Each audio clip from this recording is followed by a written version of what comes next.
O guys, bubuksan na natin ang ating pinakulok o niluto na manok. So malambot na yan. So ilalagay na natin yung, syempre, yung tidbits na Del Monte. So masarap to. Actually first time kong magluto nito. So pasensya na kung maayos ba ang lasa. Okay, oh. So, may tubig-tubig pa siya, oh. So masarap siguro to. Lagay na natin. Oh. Diba? Siyak na masarap to guys. So ngayon, haluin natin konti.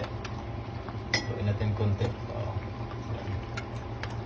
So pag masipag ka magluto, ay makatipid ka naman.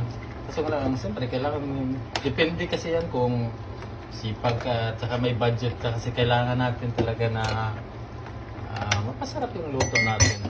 Pero may iba-iba tayong preparation na. So takpan na natin. Takpan natin, tapos pakuloy natin ilang minuto. Para kung okay na, hainin natin mamaya. Okay.